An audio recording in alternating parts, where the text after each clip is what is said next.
about this beautiful nocturne by Chopin, one of the first things I want you to do when you start playing this piece is check the fingering. Make sure that you know what fingering you're using, because that's going to give you so much more freedom, so much more comfort and confidence while you're playing the piece. I'm using the Paderewski edition, this one, and it has wonderful fingering. You can also use Henle editions, or if you don't have access to these scores, just ask a teacher or somebody who has some experience with fingering to give you fingering, because it's going to make a world of a difference. That's the first thing that I would do. The second thing is I want to give you two different tempi that I use. One tempo I use is the practice tempo, the tempo in which I practice. So I have a tempo where it's my final tempo where I feel that I can perform and play the piece the way I envision it, the way I hear it. But I have also a tempo that I call a practice tempo, and I'm going to show you now what I mean. Now I put the metronome. You probably won't hear it because it's very slow. It's 40 beats, and I don't need to use the metronome because I know it now. It's this tempo.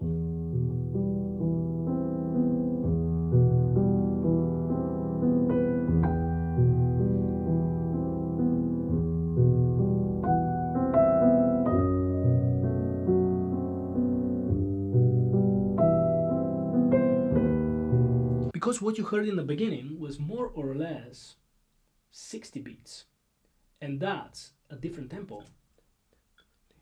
It's this tempo.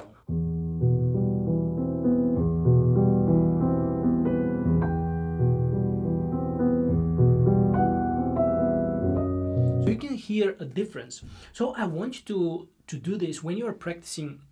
Have at least two different tempi, one that you are striving for and one tempo that you are practicing in, because that's going to give you comfort. You're going to be very comfortable. For example, in 40, I can observe the notes, I can observe the phrasing, I can observe my fingering. If I want to change something, I have much more space in my head than when I'm playing at 60. At 60, it's very emotional, and there is not so much room to follow everything. And now we get to the very interesting and exciting part that everyone wants to get into, and that's how to phrase and how to make the piece beautiful.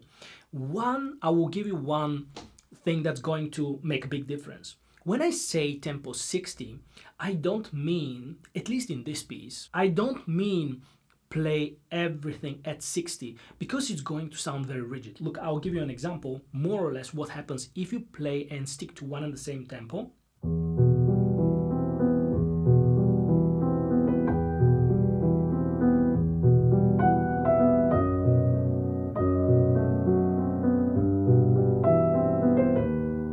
And now I'm going to show you the version that I like, how I like to perform it.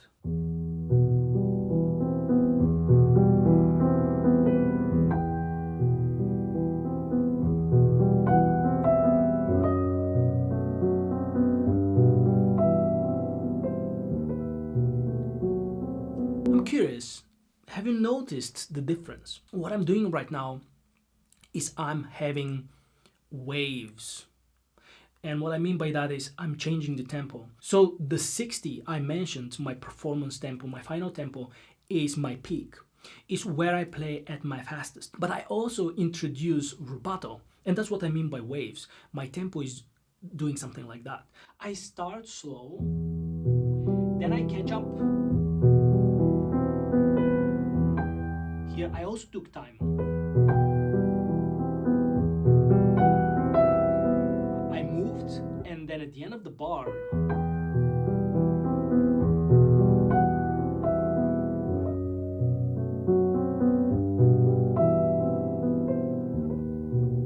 so as you can see, in very simple terms, I can give you this kind of rule that you can use. Between the bars, I take some time. That's what you can do to make the piece sound really alive and emotional.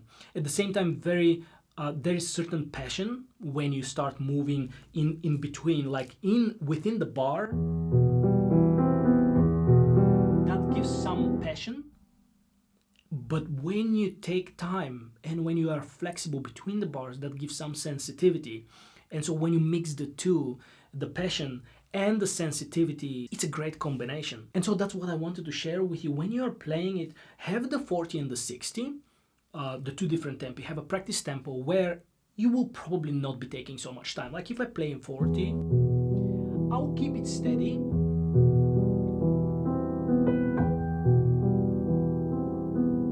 Because you don't want to introduce too much rubato there, but once you go into your performance tempo, don't stick to the one and the same tempo and play it rigidly, because it's going to sound mechanical. You want to add emotion, and that's how you add emotion.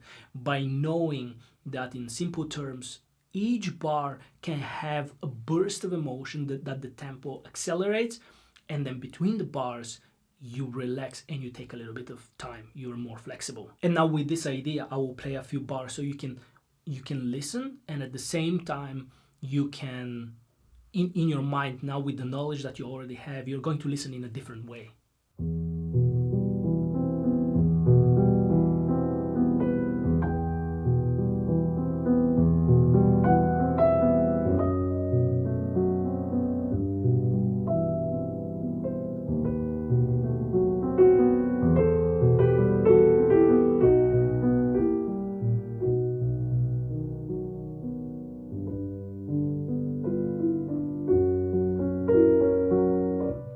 Shouldn't improvise.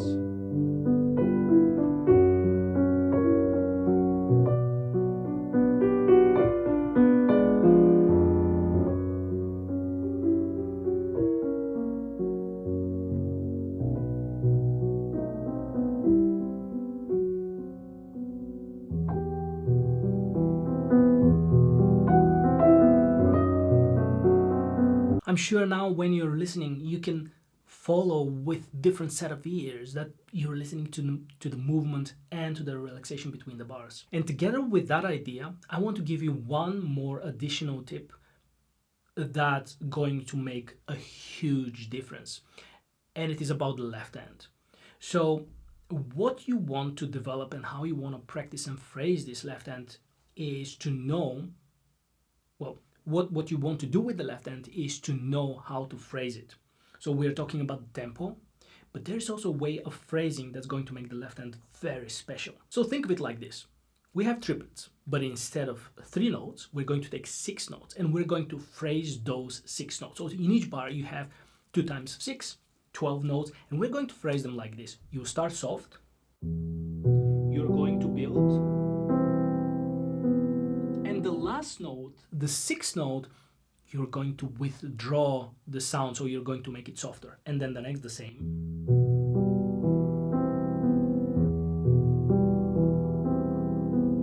Can you hear that?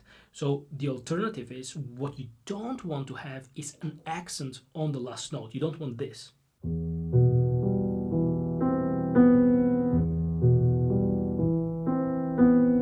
What you want is a softer last note and a little wave of sound, and then decreasing. So you increase, you start softer on the first note, around the 3rd, 4th, even 5th note you have your peak, and then the 6th note is a little more controlled.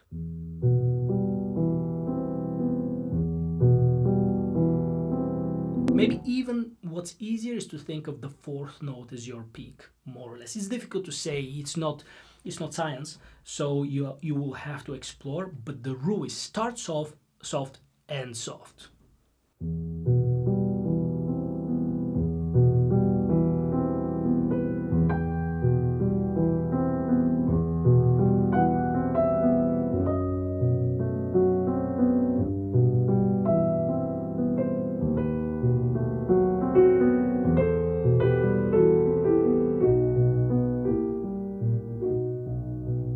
That's what you can practice, and it's going to make a dramatic difference in your left hand, because you create structure, and structure is very important. If you think about it, the piece is built in a certain way. There is a structure that makes sense, that makes us enjoy the piece and listen, that we don't even know of. But when you hear a good performer or good performance of this piece, we don't know why we like something more than something else. So when you hear a person who knows those things and who is phrasing this way, you'll be probably saying, hey, this is my favorite performance of the piece. It's so touching. But those things are what make the piece touching, the knowledge behind. And so I think that if you apply those few things, Start with your fingering, that's the very practical thing. Then have at least two different tempi that you're practicing in. Know how to work in a faster tempo, how it works with the rubato like we talked about, and also work on your left hand, because that's going to make a world of a difference. This is what I wanted to share in this video for today, and if you have any further questions, don't hesitate to let us know down in the comments below. If you have questions about this piece, any other piece, as always, feel free to let us know, and we'll see you next week again.